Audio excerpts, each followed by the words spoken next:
할렐루야. 고린도 교회는 몇 번 말씀드린 것처럼 바울이 2차 전도 여행 때 개척한 교회예요. 바울의 2차 전도 여행의 여정을 보면은 우리가 알고 있는 것처럼 원래 아시아로 가려고 했지만 예수의 영이 막았다고 사도행전에서는 기록을 하고 있거든요. 그리고 마게도냐 사람이 환상 중에 나타나서 우리를 도와달라 그래서 바울의 전도 여행의 루트가 전격적으로 변경이 됩니다. 그래서 바울이 어떻게 전도 여행을 경로를 잡냐 하면은요, 마게도냐로 들어가서 가장 먼저 빌립보를 거치고요, 그 다음에 데살로니가, 그리고 베레아, 그리고 아덴, 그리고 고린도 순으로 이렇게 전도 여행을 떠납니다. 그러니까 그렇게 이동을 했어요, 실제적으로. 근데 재미있는 사실은 바울이 거쳐간 곳마다 바울이 복음을 전했고 또 복음을 전한 성과가 성경에 기록이 되어 있거든요. 바울이 이 거쳐간 곳에서 복음을 전한 그 성과가 어땠냐 하면 제가 한번 읽어드릴 테니까 한번 머릿속에 한번 그려보세요. 어땠는지. 사도행전 16장 14절 15절에는 빌립보 교회에서 복음을 전했을 때의 성과를 이렇게 이야기를 하고 있어요. 두아디라시에 있는 자색 옷감 장사로서 하나님을 섬기는 루디아라 하는 한 여자가 말을 듣고 있을 때 주께서 그 마음을 열어 바울의 말을 따르게 하신지라. 그와 그 집이 다 세례를 받고 우리에게 청하여 이르되 만일 나를 주 믿는 자로 알거든 내 집에 들어와 유하라 하고 강권하여 머물게 하니라. 이게 빌립보에서 복음을 전했을 때의 결과예요. 루디아의 집이 다 세례를 받아요. 그리고 우리가 알고 있는 것처럼 이후에 바울과 실라를 지키던 간수와 그 가족들이 다 세례를 받게 되죠. 그래서 빌립보의 교회가 개척이 됩니다. 데살로니가에서는 어땠냐? 사도행전 17장 4절에 이렇게 이야기를 해요. 그 중에 어떤 사람 곧 경건한 헬라인의 큰 무리와 적지 않은 귀부인도 권함을 받고 바울과 실라를 따르나. 헬라인의 큰 무리와 적지 않은 귀부인도 말씀을 듣고 바울과 실라를 따랐다고 기록을 하고 있어요. 데살로니가에서도 복음을 전했을 때 많은 사람들이 복음을 받아들였고, 그래서 데살로니가에도 교회가 개척이 됩니다. 그래서 우리가 알고 있는 것처럼 데살로니가 교회는 이방인들을 중심으로 세워진 교회, 이방인들로 구성된 교회가 세워지게 되었죠. 그리고 베레아에서 전도의 결과를 이렇게 이야기를 해요. 사도행전 17장 12절에 그 중에 믿는 사람이 많고 또 헬라의 귀부인과 남자가 적지 아니하나. 그래서 베레아에서도 복음을 전했을 때 믿는 사람이 많았다라고 기록을 하고 있어요. 바울이 가는 곳마다 이렇게 복음을 전할 때 믿는 사람들이 많았어요. 복음을 받아들인 사람들이 많았어요. 그리고 아덴에서는 그러면 어땠느냐? 아덴은 오늘날의 아테네, 당시에도 오늘날에도 헬라 문화권의 중심인 그곳을 이야기하는 거죠. 아덴에서의 결과를 이렇게 이야기합니다. 사도행전 17장 32절에 그들이 죽은 자의 부활을 듣고 어떤 사람은 조롱도 하고 어떤 사람은 이 일에 대하여 네 말을 다시 듣겠다 하니. 아덴에서는요, 예수의 죽으심과 부활을 바울이 전했을 때 사람들이 바울을 조롱했어요. 그리고 또 어떤 사람들은 네 말을 다시 듣겠다. 이건 무슨 뜻이냐면은 너의 주장에 대해서 다시 한번 증명을 해봐라. 이렇게 이야기를 하고 있는 거예요. 그러니까 믿지 않았다라는 뜻이에요. 바울의 변론을. 그러니까 다른 곳에서는 바울이 전한 것을 복음으로 받아들였는데 아덴에서는 바울이 전한 것을 변론으로 받아들인 거예요. 논쟁의 소지, 그러니까 주장, 이렇게 받아들였다는 거죠. 그리고 그 주장을 듣고 많은 사람들이 바울을 조롱했다고 기록을 하고 있어요. 근데 재미있는 사실은 빌립보 또 데살로니가, 베레아, 아덴을 거치면서 이 사도행전에서 바울이 전한 복음의 분량을 어디서 가장 많이 기록하고 있는지 아세요? 혹시? 아덴에서 복음을 전한 게 분량이 가장 많아요. 물론 빌립보에서 특정한 사건이 있었기 때문에 그 사건을 기록을 하고는 있지만 바울이 전한 메시지를 기록을 하고 있는 것은 아덴이 가장 분량이 큽니다. 아덴에는 바울의 설교가 온전하게 기록이 되어 있거든요. 그러니까 바울이 어떤 논리로 설교를 했었는지, 복음을 전했었는지가 기록이 되어 있었다라는 거예요. 사실 아덴은 말씀드린 것처럼 당시의 문화의 중심지였고 많은 사람들이 모여가지고 민주주의가 아테네에서 그리스에서 발달을 했다 그러잖아요. 광장 문화가.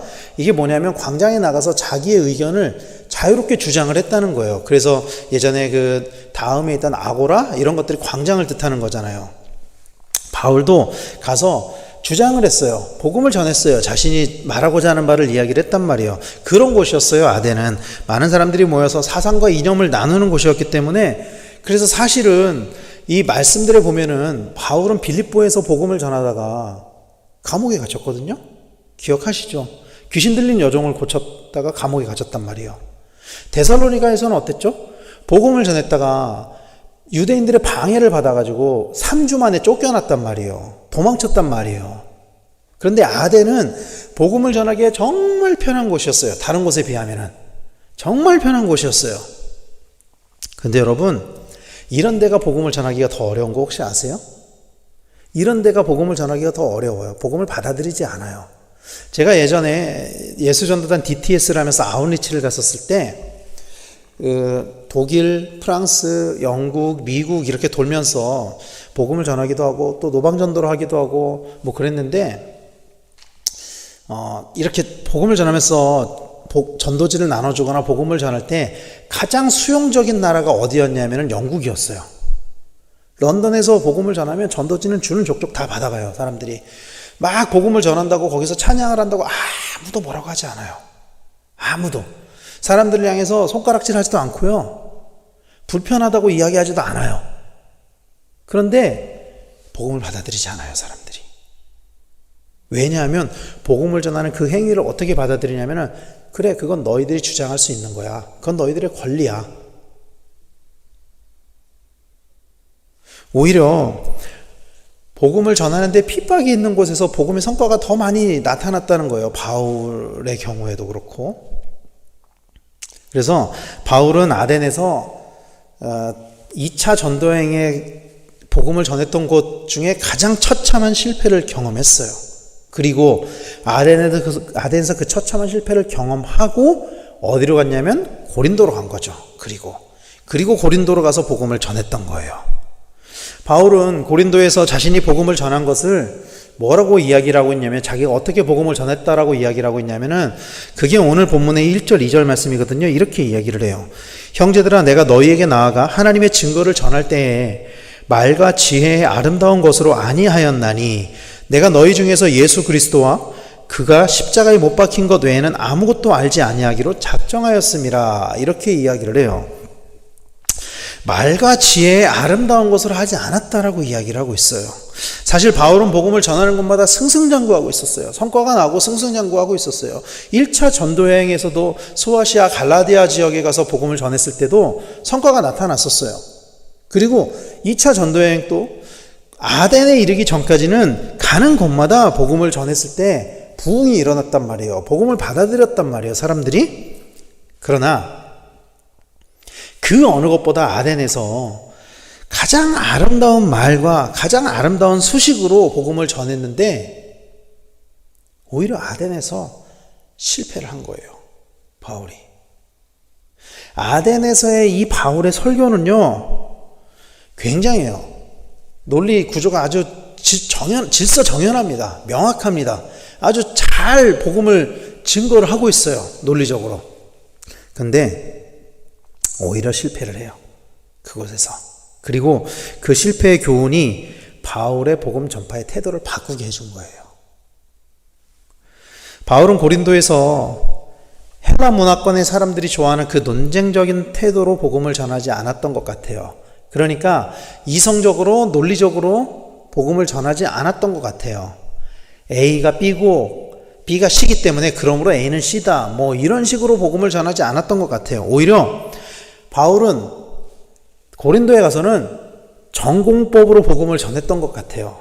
그래서 바울이 이렇게 이야기하잖아요. 예수 그리스도와 그가 십자가에 못 박힌 것 외에는 아무것도 알지 않도록 복음을 전했다. 그러니까 예수 그리스도 그리고 십자가, 이것만 전했다는 거예요. 그러니까 뭐 구약의 뭐 아브라함과 이삭과 야곱과 그 언약에서부터 해가지고 줄줄줄 어떻게 이게 예수 그리스도에 의해서 완성이 됐고 이 뭐 예수 그리스도의 부활이 어떤 의미고 이렇게 전하지 않고 그냥 예수와 십자가만 전했다는 거죠. 바울이. 여기에서 근데 재밌는 것은 알지라고 번역한 이 헬라어가 보통 우리가 성경에서 안다라고 하면은 경험적으로 아는 헬라어는 기노스코라는 단어를 많이 사용을 하거든요. 그런데 여기에서는 기노스코를 쓰지 않아요. 여기에서는 에이데나이라는 단어를 쓰는데 이게 어떤 때 쓰여지는 단어냐면은 어떤 것을 알 때 직관적으로 아는 것. 그러니까 아주 단순하게 아주 명확하게 그냥 이건 컵이야. 이렇게 아는 것. 이것을 의미하는 거예요. 그래서 바울은 아덴에서 예수를 전할 때 어떻게 전했냐면은 철학적인 지혜를 가지고 복음을 증거하려고 하지 않아요. 그 시도를 포기를 합니다. 그리고 오직 예수님에 대해서만 그냥 예수가 구세주다, 예수가 메시아다, 예수의 십자가의 보혈로 우리가 죽임을 당했다. 이것만 단순하게 전했던 것 같아요. 바울이. 그리고 그 결과로 고린도 교회가 개척이 된 것입니다. 그런데 그렇다고 해서 바울이 그런 전도의 전략을 바꿔서 성공했냐? 고린도 교회가 개척한 것이 바울이 이 전도의 전략을 잘 세워서 이 교회의 개척이 성공하고 복음을 전하는 데 성공했냐? 그렇지는 않은 것 같아요. 바울은 뭐라고 고백하고 있냐면은 이건 내 능력이 아니라 전적으로 하나님의 은혜와 능력이었다. 이렇게 고백을 하고 있어요. 오늘 보면 4절에서는 이렇게 이야기하죠. 내 말과 내 전도함이 설득력 있는 지혜의 말로 하지 아니하고 다만 성령의 나타나심과 능력으로 하여 라고 이야기를 하고 있잖아요. 여러분 한번 생각해 보세요. 바울은 누구보다도 율법에 능통한 사람이었어요. 바울은 당대의 율법학자였던 가말리엘의 제자였고요. 바울은 바리새인이었단 말이에요. 젊은 나이에 사내들인 공회원이 될 정도로 율법에 능통한 당시 젊은 지도자였어요. 종교적인 지도자였단 말이죠. 그래서 바울이 회심을 했을 때, 예수님을 만나고 회심을 했을 때 바울이 그 회당에 가서 복음을 전했던 그 복음을 전했던 내용들은 대부분 어떤 내용들이냐면은 예수가 메시아다, 구약에 예언된 그 언약의 성취다, 이거를 언약을 통해서 증명하려고 했단 말이에요. 로마서에 보면은 그런 시도가 많이 나타나요. 그래서 바울은 사실은 그런 지식을 가지고, 율법적인 지식을 가지고 복음을 전했어요. 그리고 사실 많이 성공했었어요. 그게. 그런데 아덴에서 처참하게 실패를 하고 나서 바울이 어떻게 태도가 바뀌냐면은 전적으로 성령의 능력을 의지하고 있는 거예요.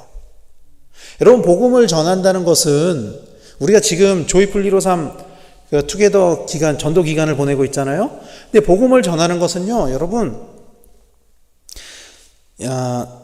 이성적으로, 논리적으로 복음을 전해서는 성공할 수가 없어요. 왜냐하면은 우리의 이성, 우리의 과학으로는 예수의 부활을 증명해낼 수가 없어요. 예수의 부활을 증명해낼 수가 없어요. 그리고 여러분, 우리가 예수님을 믿게 된 계기도 한번 기억을 다시 해보세요. 우리가 여러분, 예수님의 죽으심과 부활을 이성적으로 듣고 설득이 됐습니까?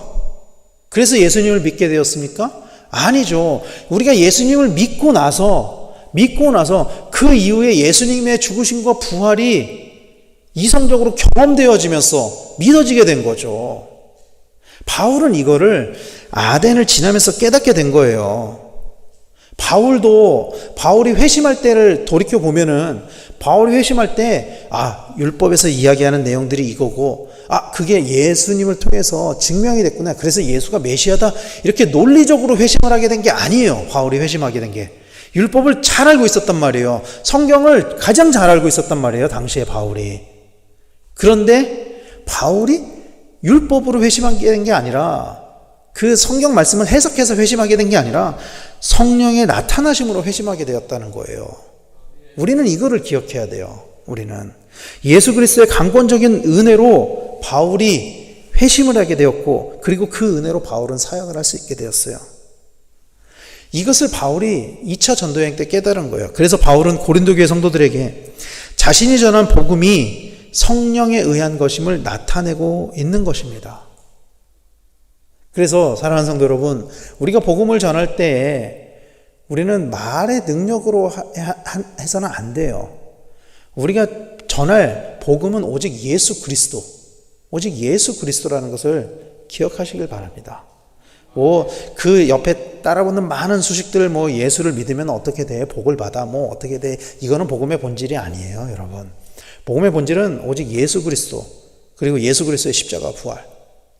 우리가 전해야 될 것은 딱 그거예요. 믿든 믿지 않든, 받아들이든 받아들이지 않든, 이거는 믿음의 영역이지 이성의 영역이 아니거든요. 바울은 고린도 교회에서 비로소 그렇게 복음을 전하게 되었다라고 고백하고 있는 것입니다. 그리고 그렇게 복음을 전한 목적을 5절에서 이렇게 이야기를 하고 있어요. 너희 믿음이 사람의 지혜에 있지 아니하고 다만 하나님의 능력에 있게 하려 하였노라. 이렇게 이야기를 하고 있어요. 고린도 교회는 처음에 말씀드린 것처럼 지혜와 지식이 풍부한 교회였어요. 왜냐하면 아마도 당시에 이 아가야 지방, 그러니까 아덴을 중심으로 한 이 아가야 지방은요, 철학과 수사학이 전 세계에서 가장 발달한 곳이었어요. 그러니까 학문적으로 가장 탁월한 곳. 오늘날의 그 미국의 그 아이비리그라고 하는 미국 북동부 지역의 명문 대학들이 모여 있는 그런 곳이었어요. 이 아덴, 고린도, 이 아가야 지방이.